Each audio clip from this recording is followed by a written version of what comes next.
नमस्कार विद्यार्थ्यांनो. माझे नाव आहे पंकज मते आणि आज आपण सुरू करणार आहोत इयत्ता 8वीतल्या गणित या विषयातला धडा क्रमांक 2 ज्याचं नाव आहे समांतर रेषा व छेदिका.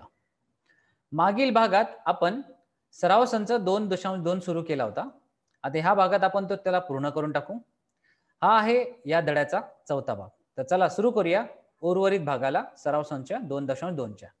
चला. तर ह्या प्रश्नामध्ये दिले काय बघा. प्रश्न क्रमांक 3. सोबतच्या आकृतीत रेषा P आणि रेषा Q या समांतर आहेत. तर समांतराचे हे चिन्ह असते. तसेच रेषा L आणि रेषा M ह्याही दोन समांतर आहेत. तर पहा रेषा L आणि M आणि रेषा P आणि Q ह्या दोघेही एकमेकांना समांतर आहेत. म्हणजे P आणि Q एकमेकांना समांतर आहे, L आणि M एकमेकांना समांतर आहे. दिलेल्या कोनाच्या मापांवरून कोन A, cone B, cone C यांची मापे काढा आणि कारणे लिहा. म्हणजे जेव्हाही आपण ह्या कोनांचे माप काढत जाऊ त्या बाजूला त्यांची कारणे लिहित जाणे महत्वाचे आहे. म्हणजेच हा कोन 80 मापाचा कोन या इथे अजून एक कोन बनेल किंवा हा ए हा इथे जो कोन बनला ए हा इथे असलेल्या कोनाबरोबर काय गुणधर्म किंवा ह्या दोघांमध्ये काय साम्यता आहेत त्यावरनं ती कारणे आपल्याला तिथे लिहायची असतात. तर चला सुरू करूया या प्रश्नाला. तर चला हा आहे P आणि हा आहे Q ह्या दोन समांतर रेषा आहेत आणि L आणि M ह्या समांतर रेषा आहेत. इकडचा कोन दिलाय A, इथे कोन दिलाय B, इथे कोन दिलाय 80 अंश. तर आपण C आणि D एक कोन घेतला जे आपल्याला मोजमाप काढायचे आहे. आता इथे आपण फक्त D हा कोन एक नवीन घेतलाय कारण आपल्या प्रश्नामध्ये 80 अंशाचा कोनच दिला होता. A, B, C चे आपल्याला मोजमाप विचारले होते. तर आपण हा D हा कोन स्वतःहून घेतला आहे. आता हा D हा कोन का घेतला? कारण याचे कारण असं आहे कारण हा होतो एक संगत कोन जिथे हा 80 अंश आणि हा D अंशाचे मोजमाप सारखे होते आणि हे दोघेही कोन रेषीय जोडीतले कोन होतात. त्यामुळे या दोघांची बेरीज 180 होते आणि 180 वरून 80 जर गेले तर जेवढे उरतील तेवढे हे A ह्या कोनाचे माप असते. तर चला सुरू करूया आपल्या प्रश्नाच्या उत्तराला. तर इथे पहा आकृतीत दाखवल्याप्रमाणे कोन D ह्या आणि रेषा P आणि रेषा Q ह्या समांतर आहेत आणि रेषा L ही त्यांची छेदिका आहे. म्हणजे P आणि Q ह्या समांतर आहेत आणि रेषा L ही त्यांची छेदिका आहे. म्हणजे आपण फक्त ह्या वरच्या भागावरती आपण फक्त आता ध्यान देणार आहोत किंवा लक्ष देणार. तर इथे कोन D हा 80 अंशाचा ठरला कारण हा कोन म्हणजे P हा पूर्ण कोन हा कोन आणि हा D हा कोन हे एकमेकांचे संगत कोन झाले आणि संगत कोन असतील तर त्या दोघांची मोजमापे सारखी असतात. म्हणजे D चे मोजमापे 80 अंश झाले. त्यानंतर कोन A आणि कोन D हे खरं तर रेषीय जोडीतील कोन झाले किंवा पूरक कोन झाले आणि त्या दोन्ही कोनांची बेरीज नेहमी 180 अंश असते. म्हणजे आपण काय केले मेजर अँगल A आणि मेजर अँगल D या दोघांची बेरीज केली उत्तर आपले असते 180 अंश. आता आपल्या D या कोनाचे मोजमाप माहिती आहे जे आता आपण काढले तर ते इथे टाकले आणि हे 80 अंशाचं माप उजव्या बाजूला नेऊ कारण आपल्याला डाव्या बाजूला या A ह्या कोनाचे मोजमाप हवे आहे. ते इथे 80 अंश अधिक होते ते इकडे गेल्यावर वजा झाले ते 180 मधून 80 गेले उरले 100 म्हणजेच काय A या कोनाचे माप आपल्याला भेटले. आता पहा इथे आपण पाहिजे तर बाह्य व्युत्क्रम कोनाचा मोजमाप किंवा बाह्य व्युत्क्रम कोनाचा गुणधर्म आपण वापरू शकतो. जर हा आपल्याकडे कोन आहे तर कोन A आणि कोन इथे जो कोन बनेल तो हे दोघी सारखे होऊ शकतात किंवा असे बरेच प्रकारचे आपण कोन अभ्यास करू शकतो. म्हणजे हा जर 100 झाला तर हाही 100 अंशाचा होऊ शकतो. मग B आणि हा इकडचा कोन हे दोघे रेषी जोडीतील कोन झाले तर 100तून जर गेले तर आपल्याला उत्तर कोण भेटू शकते. तर चला आपण एक एक करून या वेगवेगळ्या प्रकारे आपण सगळ्यांची उत्तरे काढू. तर आपण फक्त हा इतका भाग हा उजव्या बाजूचा भाग आपण पाहणार आहोत. आता रेषा B आता हा कोन B आणि हा कोन D हा बरोबर एकमेकांच्या तंतोतंत नाही जुळणार पण समरूप आहेत. का? कारण हे बाह्य व्युत्क्रम कोन आहेत. जसे म्हटले A आणि हा कोन बाह्य व्युत्क्रम कोन आहे तसाच हा D आणि B हाही बाह्य व्युत्क्रम कोन आहे. तर B चे मोजमाप जितके असेल तितकेच आपले D चे मोजमाप येणार. तर D जर 80 अंशाचा असेल तर B ही 80 अंशाचाच येतो. कारण मी तुम्हाला इथून दाखवले होते A वरनं तुम्हाला समजवले होते आपण उत्तरात D वरून आपण घेतले आहे.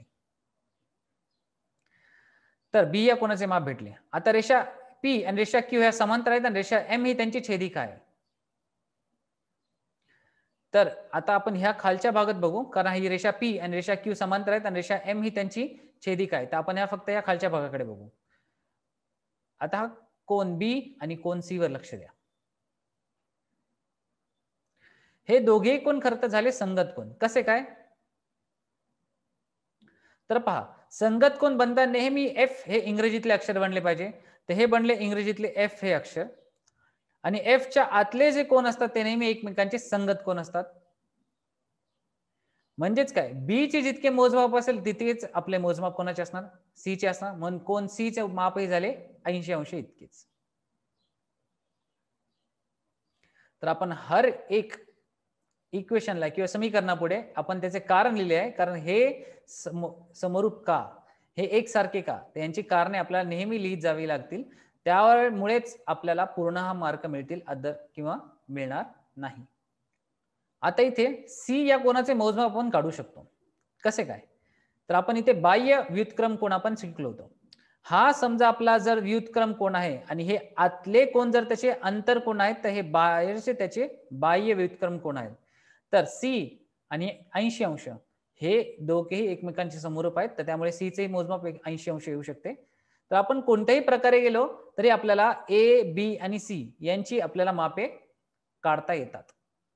पण कधी जर आपल्याला संगत कोण, अंतर कोण, व्युत्क्रम कोण यांची माहिती असेल तर.